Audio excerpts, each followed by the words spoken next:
नमस्कार दोस्तों, विद्यापीठ कॉमर्स में एक बार फिर से आप लोग का बहुत बहुत स्वागत है। विद्यापीठ कॉमर्स का उद्देश्य डेली करेंट अफेयर्स, प्रश्नोत्तरी, विदेश और भारत सरकार की नीतियाँ, केंद्र व राज्य सरकार की योजना, खेल गतिविधियाँ, पुरस्कार, दिन दिवस से संबंधित नवीनतम अपडेट उपलब्ध कराना है। तो चलिए करेंट अफेयर्स पेज 28 मई 2020 के बारे में विस्तार से जानते हैं। 28 मई 2020 के करेंट अफेयर्स में सबसे पहला क्वेश्चन है, निम्न में से कौन ड्रग रेगुलेटरी सिस्टम के सुधारों की सिफारिश हेतु गठित उच्च स्तरीय पैनल के प्रमुख हैं? ए है राम प्रसाद महेश्वरी, बी है डॉक्टर हर्षवर्धन, सी है राजेश भूषण और डी है राजनाथ सिंह। इसका आंसर है राजेश भूषण। राजेश भूषण भारत के ड्रग रेगुलेटरी सिस्टम के सुधारों की सिफारिश करने के लिए गठित उच्च स्तरीय पैनल के प्रमुख हैं। समिति का गठन केंद्र सरकार ने किया है, जिसमें 11 सदस्य शामिल हैं। भारत की स्वास्थ्य और औषधि महानियंत्रक डॉक्टर ईश्वरा रेड्डी दवाओं और चिकित्सा के उपकरणों के नियमन में वैश्विक मानकों को अपनाने के लिए सहमति में सहायता प्रदान करेंगे। अगला क्वेश्चन देखते हैं, गुजरात के खेल संगठन ने इच्छुक एथलीटों को प्रशिक्षण हेतु किसके साथ एक समझौता ज्ञापन पर हस्ताक्षर किए हैं? ए है यूबीआई, बी है एसबीआई, सी है टीसीएलएल, डी है डब्ल्यूएचओ। इसका आंसर जैसा कि आप लोग देख पा रहे हो टीसीएलएल है। खेल प्राधिकरण गुजरात ने व्यक्तित्व और कौशल विकास के लिए पूरे गुजरात में इच्छुक एथलीटों को प्रशिक्षण प्रदान करने के लिए times centre for learning limited यानी टीसीएलएल के साथ एक समझौता ज्ञापन यानी कि एमओयू पर हस्ताक्षर किए हैं। खेल प्राधिकरण गुजरात और टीसीएलएल के बीच साझेदारी खिलाड़ियों के मुद्दों को संबोधित करेंगी और उन्हें अपने खेल के प्रबंधन करने और प्रक्रिया में सफल खिलाड़ी बनने में मदद करेंगी। अगला क्वेश्चन देखते हैं, कौन सा राज्य 1100 दुर्लभ पौधों को विलुप्त होने से बचाने हेतु एक अनूठी रिपोर्ट प्रकाशित करने वाला पहला राज्य बन गया है? इसका आंसर है, सबसे पहला देखते हैं इसकी जो भी पहला है मध्य प्रदेश, बी है छत्तीसगढ़, सी है उत्तराखंड और डी है दिल्ली। इसका आंसर है उत्तराखंड। उत्तराखंड राज्य 1100 दुर्लभ पौधों को विलुप्त होने से बचाने के प्रयासों को रेखांकित करने वाली एक अनूठी रिपोर्ट प्रकाशित करने वाला पहला राज्य बन गया है। कार्यक्रम का उद्देश्य प्रजातियों के संरक्षण के लिए जर्म प्लाज्म संरक्षण है। संरक्षण कार्यक्रम में गिलोय, चित्रक, काल मेघ और अश्वगंधा जैसी जड़ी बूटियां शामिल है, जिन्हें वैज्ञानिकों द्वारा कोरोना वायरस के संभावित इलाज खोजने के लिए शोध में शामिल किया गया। इस कार्यक्रम को विश्व लेबोर वन सेवा अधिकारी संजीव चतुर्वेदी ने लागू किया है। लगभग 1145 पौधों की प्रजातियों का संरक्षण किया गया और कुछ संरक्षण में से international union for conservation of nature यानी कि IUCN की लाल सूची के तहत 46 प्रजातियां उत्तराखंड के लिए स्थानिक हैं और 68 प्रजातियां दुर्लभ यानी लुप्त प्राय यानी खतरे में हैं। रिपोर्ट जो संरक्षित पौधों के सबसे बड़े भंडार में से है 24 मई 2020 को जारी किया गया था। अगला क्वेश्चन देखते हैं, किसने payroll reporting in India in employment perspective यानी कि मार्च 2020 रिपोर्ट जारी की? फिर से एक बार देखते हैं, किसने payroll reporting in India and employment perspective March 2020 report जारी की? ए है एसबीआई, बी है वर्ल्ड बैंक, सी है विश्व स्वास्थ्य संगठन और डी है राष्ट्रीय सांख्यिकी कार्यक्रम। इसका आंसर है राष्ट्रीय सांख्यिकी कार्यालय। देखते हैं इसके बारे में पूरी अच्छी तरीके से नॉलेज। तो राष्ट्रीय सांख्यिकी कार्यालय यानी कि NSB द्वारा payroll reporting in India and employment perspective March 2020 report जारी की। रिपोर्ट कई सामाजिक सुरक्षा योजनाओं के नए ग्राहकों के पेरोल डाटा पर आधारित है, जिसे ESIC द्वारा संचालित किया गया है। यह EPFO और पेंशन फंड नियामक PFRDA की सेवानिवृत्ति निधि निकाय है। रिपोर्ट के अनुसार मार्च 2020 में कर्मचारी राज्य बीमा निगम यानी कि ESIC द्वारा चलाई गई सामाजिक सुरक्षा योजना में लगभग 8.21 लाख नए सदस्य शामिल हुए, जबकि फरवरी में यह संख्या कितनी थी? 11.83 लाख।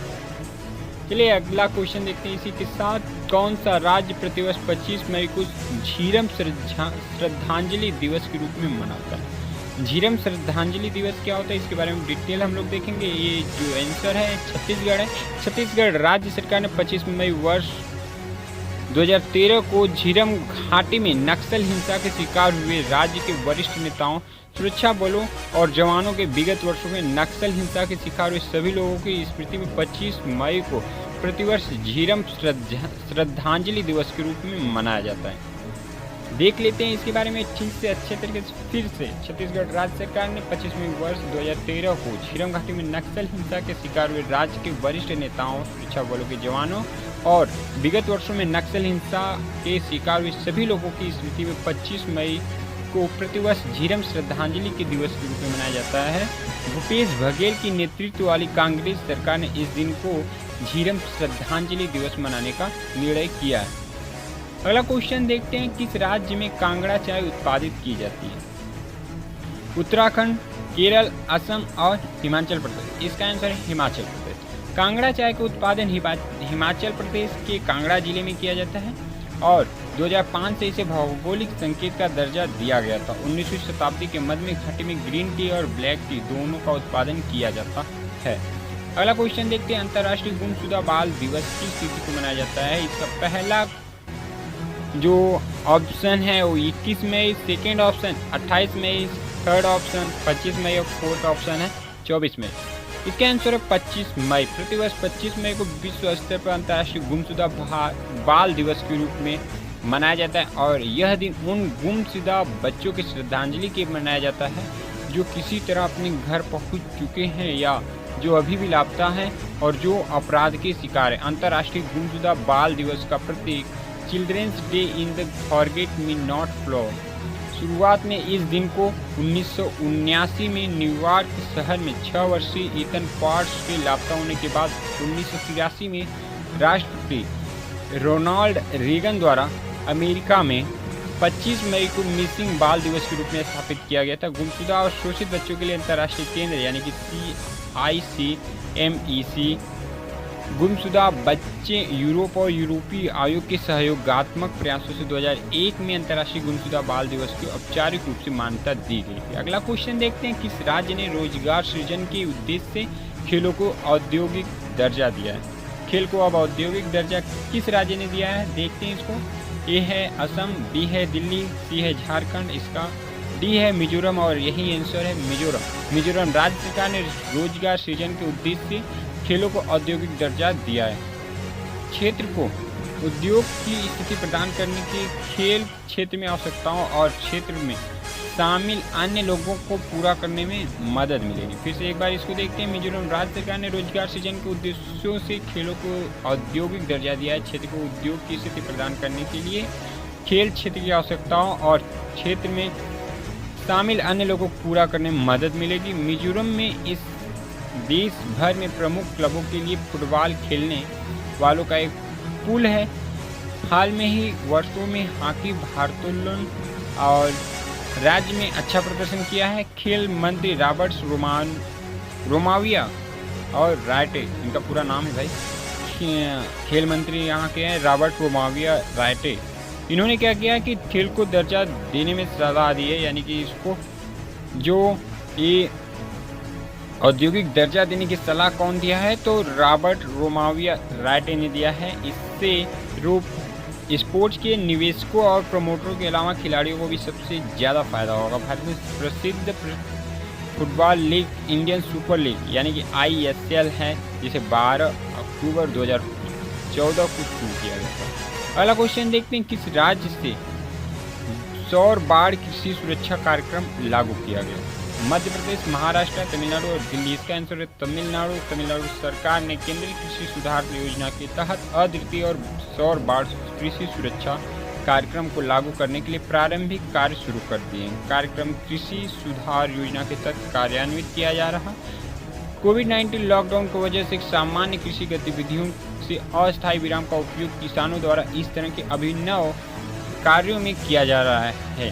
बिजली के बाढ़ गैर प्रदूषणकारी और सौर पैनलों द्वारा संचालित होते हैं, जो पर्यावरण के अनुकूल हैं और जानवरों, विशेष रूप से हाथियों के हमले के जोखिम को कम करने के लिए राज्य के विभिन्न हिस्सों में स्थापित किए जा रहे हैं। योजना के तहत विद्युत बाढ़ के निर्माण का लागत 50% किसानों को सब्सिडी के रूप में प्रदान किया जाएगा। अगला क्वेश्चन देखते हैं, ये हमारे वीडियो का अंतिम क्वेश्चन है, तो ध्यान से पढ़िएगा इसको।